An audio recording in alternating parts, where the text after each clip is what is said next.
Hi friends, പല വീടുകളിലും സ്ഥാപനങ്ങളിലും കാണപ്പെടുന്ന ഒരു അലങ്കാര വസ്തുവാണ് വിൻഡ് ചൈം. ഫെങ്ഷുയി തത്വപ്രകാരം കൃത്യമായി പ്ലേസ് ചെയ്താൽ അലങ്കാരത്തിനുപരി പല മെച്ചവും ലഭിക്കുമെന്നാണ് വിശ്വാസം. വിൻഡ് ചൈംസ് പ്രധാനമായും 3 ടൈപ്പാണുള്ളത്. ഒന്ന് മെറ്റൽ വിൻഡ് ചൈംസ്, വുഡൻ അല്ലെങ്കിൽ ബാംബു വിൻഡ് ചൈംസ്, മൂന്നാമത്തത് ക്രിസ്റ്റൽ വിൻഡ് ചൈംസ്. ഇത് മൂന്നിൻ്റെയും പ്ലേസ്മെൻറ്റ് പ്രധാനമായും വീടുകളിലും സ്ഥാപനങ്ങളിലും എൻട്രൻസിൻ്റെ അവിടെ, ലിവിംഗ് റൂം, ബെഡ്റൂം അഥവാ സ്റ്റഡി റൂം. ആദ്യം എൻട്രൻസിൻ്റെ ഭാഗത്ത് സ്ഥാപിക്കേണ്ട വിൻഡ് ചൈംസിനെ കുറിച്ച് നോക്കാം. എൻട്രൻസ് എന്ന് പറഞ്ഞാൽ വീടുകളിലും സ്ഥാപനങ്ങളിലും പ്രധാന വാതിലിൻ്റെ വലത് ഭാഗത്തെന്നാൽ ഉള്ളിൽ നിന്ന് പുറത്തേക്ക് നോക്കുമ്പോൾ വലത് ഭാഗത്ത് സ്ഥാപിക്കേണ്ടത് 1.5 മുതൽ 2 അടി വരെ വരുന്ന ലാർജ് സൈസുള്ള മെറ്റൽ വിൻഡ് ചൈംസ് 5 റോഡ് ഉള്ളത്. ഇതാണ് എൻട്രൻസിൻ്റെ അവിടെ ഞാൻ പറഞ്ഞ രീതിയിൽ പ്ലേസ് ചെയ്യേണ്ടത്. വീടുകളിലും സ്ഥാപനങ്ങളിലും വരുന്ന നെഗറ്റീവ് എനർജീസിനെയും വാസ്തുദോഷങ്ങളെയും അകറ്റുമെന്നതാണ് ഇതിൻ്റെ മെച്ചം.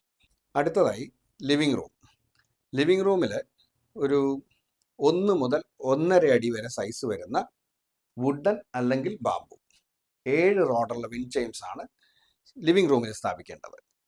കുടുംബത്തിൽ സന്തോഷം പ്രദാനം ചെയ്യുമെന്നതാണ് ഫെങ്ഷുയി തത്വപ്രകാരമുള്ള വിശ്വാസം. മൂന്നാമത് ബെഡ്റൂം അഥവാ സ്റ്റഡി റൂം. അവിടെയും വുഡൻ അല്ലെങ്കിൽ ബാംബുവിൻ്റെ വിൻഡ് ചൈംസ് തന്നെ 7 റോഡുള്ളത്. പക്ഷേ 1 അടി വരെ സൈസ് വരുന്ന ചെറിയ വിൻഡ് ചൈംസ് സ്ഥാപിച്ചാൽ മതിയാവും. സന്തോഷവും സമാധാനവും കോൺസെൻട്രേഷനും ലഭിക്കുമെന്നാണ് ഫെങ്ഷുയി തത്വപ്രകാരമുള്ള വിശ്വാസം. വീടിൻ്റെയും സ്ഥാപനത്തിൻ്റെയും സൗത്ത് ഈസ്റ്റ് കോർണർ, അതായത് തെക്ക് കിഴക്കേ ഭാഗത്ത് 8 റോഡുള്ള വിൻഡ് ചൈംസ് സ്ഥാപിക്കുന്നത് സാമ്പത്തിക അഭിവൃദ്ധിക്ക് ഉത്തമമാണ്. അതേപോലെ നോർത്തേൺ വിങ്ങിൽ 6 റോഡ്സ് ഉള്ള വിൻഡ് ചൈംസ് സ്ഥാപിക്കുന്നത് ഭാഗ്യം കൊണ്ടുവരുമെന്നാണ് വിശ്വാസം. പൊതുവായി കിഴക്കേ വിങ്ങിൽ ബാംബു അല്ലെങ്കിൽ വുഡൻ വിൻഡ് ചൈംസ് സ്ഥാപിക്കുന്നതാണ് ഉത്തമം. ഇനി കന്നിമൂലയിൽ, അതായത് സൗത്ത് വെസ്റ്റ് കോർണറിൽ ബാംബു, വുഡൻ അല്ലെങ്കിൽ ക്രിസ്റ്റൽ വിൻഡ് ചൈംസും സ്ഥാപിക്കുന്നത് ഉത്തമമാണ്. എന്നാൽ കന്നിമൂലയിൽ സൗത്ത് വെസ്റ്റ് കോർണറിൽ യാതൊരു കാരണവശാലും മെറ്റൽ വിൻഡ് ചൈംസ് സ്ഥാപിക്കാൻ പാടുള്ളതല്ല. ഇനി വിൻഡ് ചൈംസ് സ്ഥാപിക്കാൻ പാടില്ലാത്ത ചില ഭാഗങ്ങൾ വീടുകളിലുണ്ട്.